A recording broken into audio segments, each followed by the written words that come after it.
how would you, as superintendent, go about putting together a curriculum that would equip our children with the skills that they would need for the future? And how would you ensure that the kids are actually getting this curriculum and mastering it? Well, of course, number one, you got a state curriculum you got to follow. So we got to make sure we stay with that. And it would be my job as superintendent to make sure that the supervisors of secondary education, supervisors of elementary education, are on top of that our schools are following the curriculum guide as set forth by the state. Because right now, the way this is set up on our graduation exam that we referred to earlier, some of the competencies that these kids are tested on in 12th grade, they haven't seen them since the 4th grade. So we better make sure that we're doing it right all the way through.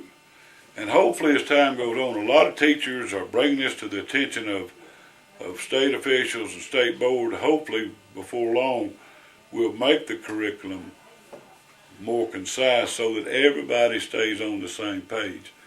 But we definitely need to make sure that the curriculum is followed by the state curriculum, because we're held liable if we don't.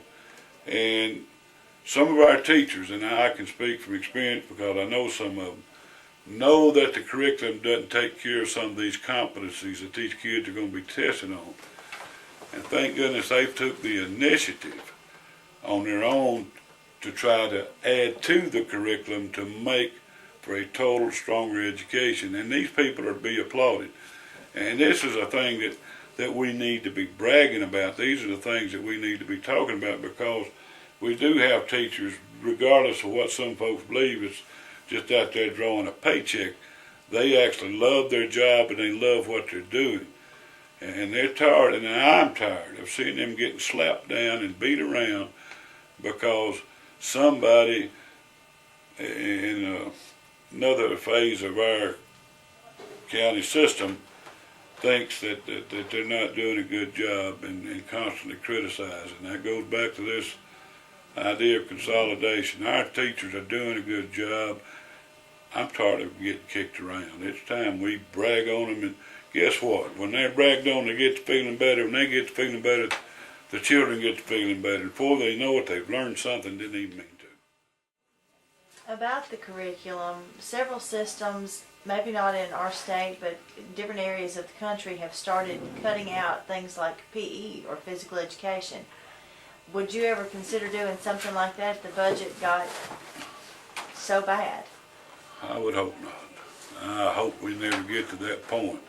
I mean, let's face it, you got to have, not only is physical education good for the body, but you take the physical activity out of some of these kids, especially down in the elementary level. Wow.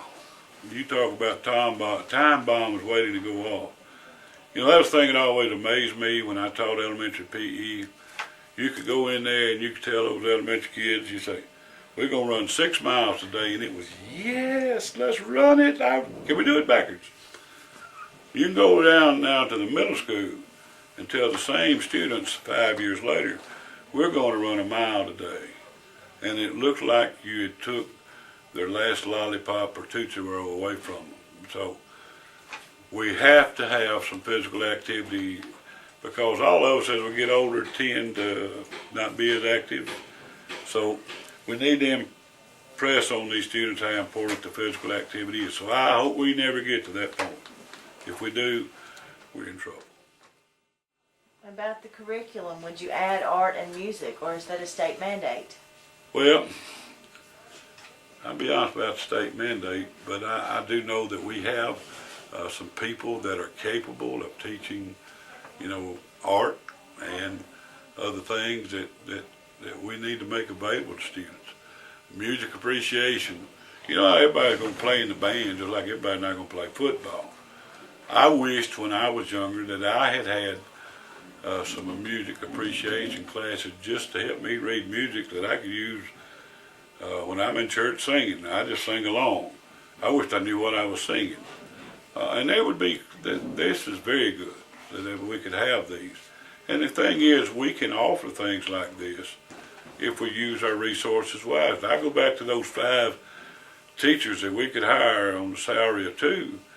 And, you know, again, some of these kids might not come to the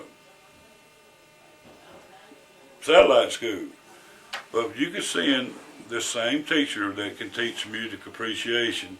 Let's take like one of our retired band teachers or something that would go to one school, this school, one time a week.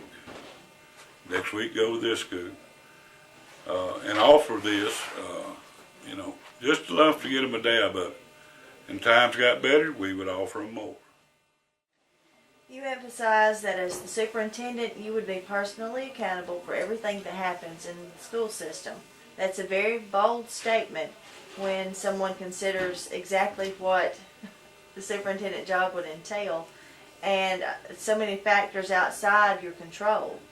How can you make such a very big statement and say that you'd be personally accountable for things that you can't control or that would definitely impact the system?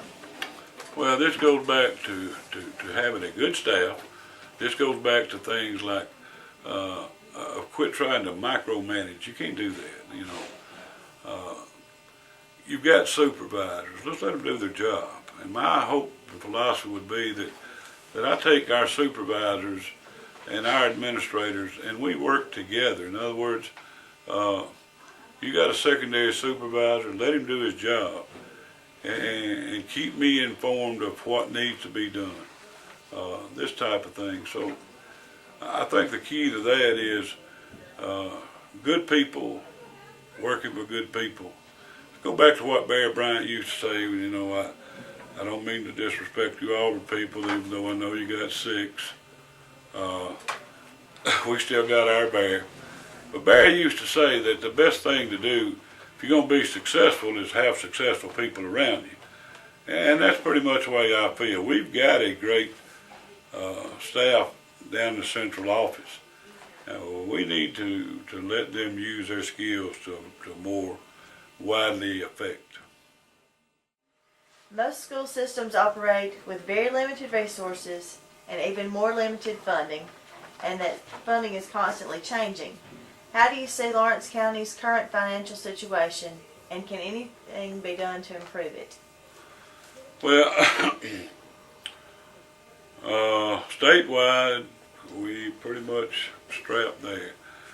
I think what we got is we got the 1 cent sales tax, and soon as opportunities come available, we need to free that up and put it back for what the people intended. A lot of that was wasted. I don't want to say wasted. That's not a good word. Not used wisely on some programs that they thought later would be picked up by the state that wasn't. So therefore, we're strapped with that money there. We also, there's a lot of bond and grant money floating around that we need to get our shot at, and we need to secure either 4, 3, 1 grant writer people to go after this money, because I know there's a lot of federal money that could be used to enhance programs that we have. The problem is we just haven't gone after it. Now, is this going to solve all our financial woes? No, but it will help. So we need to go after as much of the grant money that's out there, because currently right now we're not getting any of it.